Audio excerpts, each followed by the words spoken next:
Class 12 ইংৰাজী পাঠ্যপুথিৰ প্ৰথম অধ্যায় দ্য লাষ্ট লেছন শীৰ্ষক পাঠটো এলফন্স ডডেটৰ দ্বাৰা ৰচিত। এই কাহিনীটো 1870 চনৰ ফ্ৰেংকো প্ৰুছিয়ান যুদ্ধৰ পটভূমিত ৰচনা কৰা হৈছে। কাহিনীটোত উল্লেখিত ঘটনাটো ফ্ৰান্সৰ সীমান্তৱৰ্তী জিলা আলছেছত সংঘটিত হৈছিল। আজি আমি এই পাঠটোৰ পৰা 15টা নতুন আৰ্হিৰ আৰু অপ্ৰত্যাশিত প্ৰশ্নোত্তৰ আলোচনা কৰিম।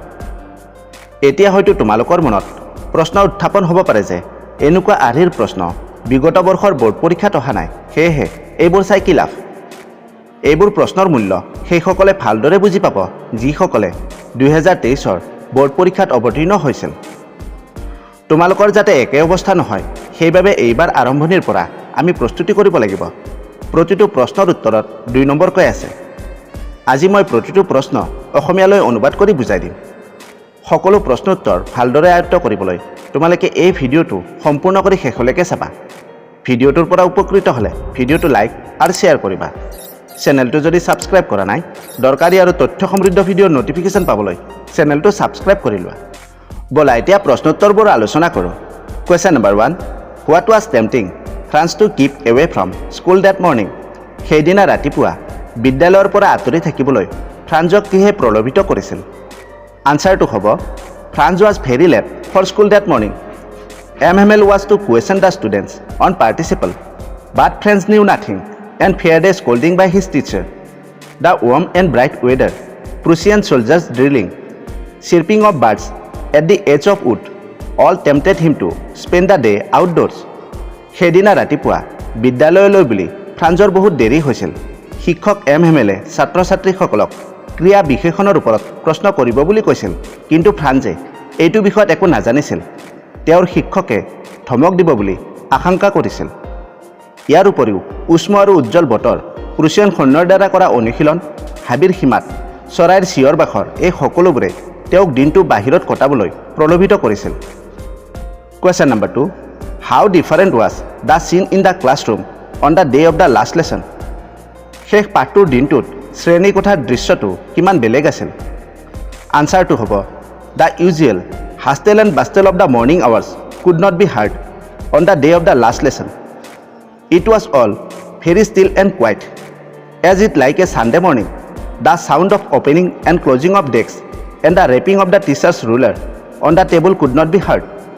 The students had already taken their places, and even the village elders were sitting at the back benches. শেষ পাঠৰ সেই বিশেষ দিনটোত বিদ্যালয়ৰ সাধাৰণ হুলস্থুল শুনা পোৱা নগৈছিল। সেইদিনাৰ পৰিৱেশটো দেওবাৰৰ ৰাতিপুৱাৰ দৰে সকলোবোৰ অতি নীৰৱ আৰু নিস্তব্ধ আছিল। ছাত্ৰ ছাত্ৰীসকলে ডেস্ক খুলি বন্ধ কৰাৰ শব্দ আৰু শিক্ষকৰ ছেকেণ্ডেৰীৰ টেবুলত ঘুহনি মৰাৰ শব্দ শুনা পোৱা নগৈছিল। ইতিমধ্যে ছাত্ৰ ছাত্ৰীসকলে নিজৰ আসনত বহি আছিল আৰু আনকি গাঁৱৰ বয়োজ্যেষ্ঠসকলেও পিছফালৰ বেঞ্চবোৰত বহি আছিল। Question number 3, what was Franz expected to be prepare with for the school that day as mention in the story the last lesson? শেষ পাঠ শীৰ্ষক পাঠটোত উল্লেখ কৰা অনুসৰি সেইদিনা ফ্ৰান্সে বিদ্যালয়ৰ বাবে কি বিষয়ত প্ৰস্তুতি কৰিব বুলি আশা কৰা হৈছিল? আনচাৰটো হ'ব Franz had started very late for school that morning. He feared facing his class teacher MML because he was expected to be prepared with his grammar lesson on participle and he did not know even the first word about them, so he feared a scolding.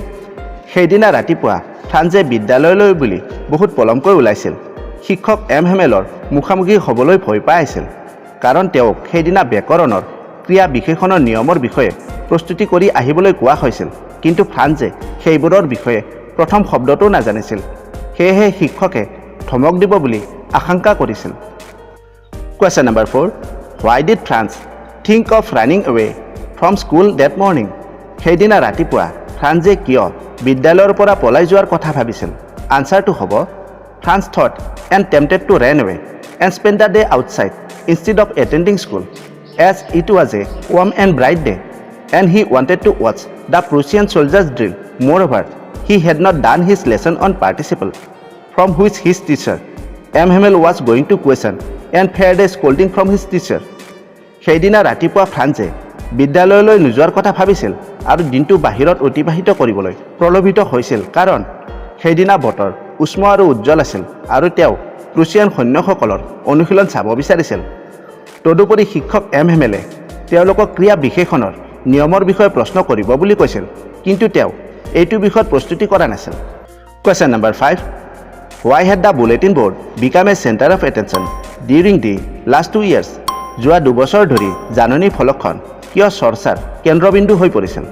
আনসাৰটো হ'ব The bulletin board had become a center of attention because for the last 2 years all the bad news had come from there. It was the source of all bad news, the loss of battles, the draft, and the order of the commanding officers. জাননী ফলকখন চৰ্চাৰ কেন্দ্ৰবিন্দু হৈ পৰিছিল কাৰণ যোৱা 2 বছৰ ধৰি সকলো বেয়া খবৰবোৰ তাৰ পৰাই আহিছিল। সকলো বেয়া খবৰৰ উৎস আছিল যেনে যুদ্ধত পৰাজয়, খচৰা আৰু কমাণ্ডিং অফিচাৰৰ আদেশ। Question number 6. What did France see when he passed the town hall? Town হলৰ কাষেৰে পাৰ হৈ যোৱাৰ সময়ত ফ্ৰান্সে কি দেখিছিল? আনসাৰটো হ'ব When France passed the town hall, he saw there was a crowd in front of the bulletin board. For the last 2 years, all the bad news of loss of battles, the draft, etc. had come from there, and France thought to himself, what the matter was then, and what the bad news waited to them.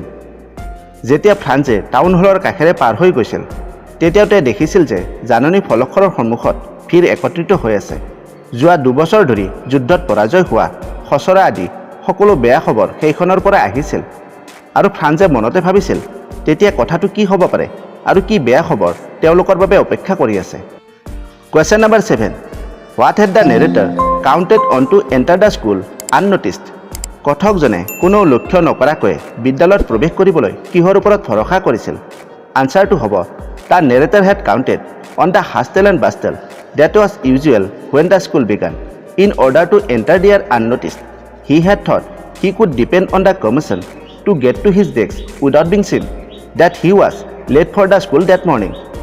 কথকজনে কোনো লক্ষ্য নকৰাকৈ বিদ্যালয়ত প্ৰৱেশ কৰিবলৈ বিদ্যালয় আৰম্ভ হোৱাৰ সময়ত সাধাৰণতে হোৱা হুলস্থলৰ ওপৰত নিৰ্ভৰ কৰিছিল। তেওঁ ভাবিছিল যে সেইদিনা ৰাতিপুৱা বিদ্যালয়লৈ বুলি দেৰি হোৱাৰ বাবে কোনো লক্ষ্য নকৰাকৈ হুলস্থলৰ ওপৰত নিৰ্ভৰ কৰি নিজৰ ডেস্কত উপস্থিত হ'ব পাৰিব, অৰ্থাৎ শ্ৰেণী কোঠাত গৈ সোমাব পাৰিব। Question number 8. What did Franz wonder about when he entered the class that day? সেইদিনা শ্ৰেণী কোঠাত প্ৰৱেশ কৰাৰ সময়ত ফ্ৰান্সে কি চিন্তা কৰিছিল বা কি ভাবিছিল? আনসাৰটো হ'ব Franz wondered about a number of things when he entered the class that day. He wondered as to why he was not given a scolding by his teacher, MML, for being late, why his teacher was wearing his formal clothes, which he wore only on inspection and prize days, and why the village elders were sitting on the back benches in the classroom. সেইদিনা শ্ৰেণী কোঠাত প্ৰৱেশ কৰাৰ সময়ত ফ্ৰান্সে কেইবাটাও কথাৰ ওপৰত চিন্তা কৰিছিল। তেওঁ ভাবিলে যে দেৰি হোৱাৰ বাবে তেওঁৰ শিক্ষক এমহেমেলে তেওঁক কিয় বকাবকি কৰা নাছিল বা ধমক দিয়া নাছিল। তেওঁৰ শিক্ষকজনে সুন্দৰ পোছাকযোৰ কিয় পিন্ধিছিল, যিবোৰ তেওঁ কেৱল পৰিদৰ্শন বা পুৰস্কাৰ বিতৰণিৰ দিনত পিন্ধিছিল, আৰু গাঁৱৰ বয়োজ্যেষ্ঠসকলে কিয় শ্ৰেণী কোঠাটোৰ পিছফালে বহি আছিল। Question number 9. Why was France not scolded reaching the school late that day? সেইদিনা দেৰিকৈ বিদ্যালয়ত উপস্থিত হোৱাৰ বাবে ফ্ৰান্সক কিয় বকাবকি কৰা হোৱা নাছিল বা শিক্ষকৰ দ্বাৰা ধমক দিয়া হোৱা নাছিল? আনসাৰটো হ'ব France was not scolded for reaching the school late that day, as it was to be their last French lesson that day.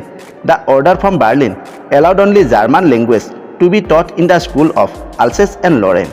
Hence their teacher MML was in sad and somber mood. সেইদিনা পলমকৈ বিদ্যালয়ত উপস্থিত হোৱাৰ বাবে ফ্ৰান্সক বকাবকি কৰা হোৱা নাছিল কাৰণ সেইদিনা তেওঁলোকৰ শেষ ফৰাচী পাঠ আছিল। বাৰ্লিনৰ পৰা অহা এটা আদেশ বা নিৰ্দেশ অনুসৰি আলছেছ আৰু লৰেনৰ বিদ্যালয়সমূহত কেৱল জাৰ্মান ভাষাত পাঠদান কৰা হ'ব। সেয়েহে তেওঁলোকৰ শিক্ষক এমহেমেলৰ অতি দুখ আৰু ম্লান মেজাজ আছিল। Question number 10. What was the mood in the classroom when এমহেমেল gave his last French lesson? এমহেমেলে যেতিয়া শেষবাৰৰ বাবে ফৰাচী পাঠদান দি আছিল বা পাঠদান কৰি আছিল বা শিক্ষণ কৰি আছিল তেতিয়া শ্ৰেণী কোঠাত কেনে পৰিৱেশ আছিল? আনসাৰটো হ'ব when এমহেমেল was giving his last French lesson, the mood in the classroom was solemn and somber. When he announced that this was their last French lesson, everyone present in the classroom suddenly developed patriotic feelings for their native language and genuinely regretted ignoring their mother tongue. MMLে যেতিয়া শেষবাৰৰ বাবে ফৰাচী পাঠদান কৰি আছিল তেতিয়া শ্ৰেণীকোঠাৰ পৰিৱেশ ম্লান আৰু গম্ভীৰ আছিল। যেতিয়া তেওঁ ঘোষণা কৰিলে যে এইটো তেওঁলোকৰ শেষ ফৰাচী পাঠ তেতিয়া শ্ৰেণীকোঠাত উপস্থিত সকলোৱে হঠাতে নিজৰ মাতৃভাষাৰ প্ৰতি প্ৰেম অনুভূতি গঢ়ি তোলে আৰু নিজৰ মাতৃভাষাক আওকাণ কৰাৰ বাবে সঁচাকৈ অনুশোচনা কৰিলে। Question number 11. What announcement did MML make? What was the impact of this on France? MMLে কি ঘোষণা কৰিছিল ফ্ৰান্সৰ ওপৰত ইয়াৰ কি প্ৰভাৱ পৰিছিল? আনসাৰটো হ'ব MML declared that it was their last translation as the order from Berlin allowed only German language to be taught in the school of Alsace and Lorraine. MML also announced he would leave next day. This announcement made France deeply pained for not learning his lesson on time and the thought of MML was leaving. MMLে ঘোষণা কৰিলে যে এইটো তেওঁলোকৰ বাবে শেষ ফৰাচী পাঠ কাৰণ বাৰ্লিনৰ পৰা অহা আদেশ অনুসৰি আলছেছ আৰু লৰেনৰ বিদ্যালয়সমূহত কেৱল জাৰ্মান ভাষাত পাঠদান কৰা হ'ব। MMLে এইটো ঘোষণা কৰিলে যে পিছদিনা তেওঁ সেই ঠাই এৰি গুচি যাব। এই ঘোষণাই ফ্ৰান্সৰ ওপৰত গুৰুতৰ প্ৰভাৱ পেলাইছিল। Question number 13. Why is the order from Berlin called a thunderclap by France? বাৰ্লিনৰ পৰা অহা আদেশক ফ্ৰান্সে কিয় বজ্ৰপাত বুলি কয়? আনসাৰটো হ'ব The order from Berlin is called a thunderclap by France because it was a complete shock for him. He had never thought that he would be deprived of the right of learning his native language. He realized he had so much yet to learn and he was going to lose the opportunity. বাৰ্লিনৰ পৰা অহা আদেশক ফ্ৰান্সে বজ্ৰপাত বুলি কয় কাৰণ তেওঁৰ বাবে সেয়া আছিল সম্পূৰ্ণ আকস্মিক ঘোষণা। তেওঁ কেতিয়াও ভবা নাছিল যে তেওঁ নিজৰ মাতৃভাষা শিকাৰ অধিকাৰৰ পৰা বঞ্চিত হ'ব। তেওঁ উপলব্ধি কৰিলে যে তেওঁ আৰু বহুত শিকিবলগীয়া আছে আৰু এই সুযোগটো তেওঁ হেৰুৱাবলৈ ওলাইছে। Question number 14. Whom did MML blame for France's inability to answer his questions?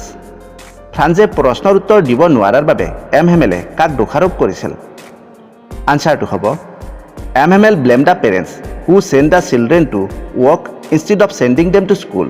He blamed himself for making them water the plants and giving them a holiday when he wanted to go fishing. He also blamed the students themselves for delaying the learning of their lessons, thinking that there was plenty of time. MMLে অভিভাৱকসকলক তেওঁলোকৰ ল'ৰা-ছোৱালীক বিদ্যালয়লৈ পঠিওৱাৰ পৰিৱৰ্তে কামলৈ পঠিওৱাৰ বাবে দোষাৰোপ কৰিছিল। তেওঁ নিজকো দোষাৰোপ কৰিছিল যে শ্ৰেণী কোঠাত পাঠ গ্ৰহণ কৰাৰ সলনি তেওঁ ছাত্ৰ-ছাত্ৰীসকলক বাগিচা বা ফুলনিত পানী দিবলৈ পঠিয়াইছিল। তেওঁ যেতিয়া মাছ মাৰিবলৈ বা মাছ ধৰিবলৈ যাবলৈ বিচাৰিছিল তেতিয়া তেওঁ বিদ্যালয় বন্ধ ঘোষণা কৰিছিল। তেওঁ লগতে ছাত্ৰ-ছাত্ৰীসকলকো দোষাৰোপ কৰে যে তেওঁলোকে নিজৰ পাঠ শিক্ষণত যথেষ্ট সময় আছে বুলি ভাবি পলম কৰিছিল। Question number 15. How did MML display for his love for the French language? MMLে ফৰাচী ভাষাৰ প্ৰতি থকা প্ৰেম কেনেকৈ প্ৰদৰ্শন কৰিছিল? আনসাৰটো হ'ব MML had great love for the French language which he had been teaching for 40 years. For him, it was the most beautiful, most logical and the clearest language. He wanted the French people to preserve it among themselves and this would enable them to be free from foreign rule. MMLৰ ফৰাচী ভাষাৰ প্ৰতি অতি প্ৰেম ভাৱ আছিল যিটো তেওঁ 40 বছৰ ধৰি শিকাই আছিল। তেওঁৰ বাবে ই আছিল আটাইতকৈ ধুনীয়া, আটাইতকৈ যুক্তিসংগত আৰু স্পষ্ট ভাষা। তেওঁ বিচাৰিছিল যে ফৰাচী জনসাধাৰণে ইয়াক নিজৰ মাজতে সংৰক্ষণ কৰি ৰখাটো উচিত আৰু ইয়াৰ ফলত তেওঁলোকে বিদেশী শাসনৰ পৰা মুক্ত হ'ব পাৰিব। প্ৰশ্নোত্তৰসমূহ আলোচনা কৰিলোঁ। বুজাত কিবা অসুবিধা হ'লে কমেণ্ট কৰি ক'বা। তোমালোকৰ ইংৰাজী পাঠ্যপুথিৰ সিলেবাছত থকা প্ৰতিটো গল্প আৰু কবিতাৰ সাৰাংশ, শাৰী অনুসাৰে অসমীয়ালৈ ব্যাখ্যা, পাঠভিত্তিক প্ৰশ্নোত্তৰ, চুটি প্ৰশ্নোত্তৰ, দীঘল প্ৰশ্নোত্তৰ, পৰীক্ষাৰ বাবে সকলো দৰকাৰী প্ৰশ্নোত্তৰ, গ্ৰামাৰ আৰু ৰাইটিং ছেকশ্যন এনেবোৰ বিষয়ত বহুতো ভিডিঅ' প্ৰস্তুত কৰি পৃথকে প্লেলিষ্ট বনাই থৈছোঁ। ডেছক্ৰিপশ্যনত লিংকবোৰ আছে, তোমালোকে ভিডিঅ'সমূহ চাবা। আজিলৈ ভিডিঅ'টো ইমানতে এৰিলোঁ। এই ভিডিঅ'টোৰ বিষয়ে নিজৰ মতামত দিবলৈ নাপাহৰিবা। অতি সোনকালে আন এটা আকৰ্ষণীয় বিষয়ৰ সৈতে পুনৰ লগ পাম। ধন্যবাদ।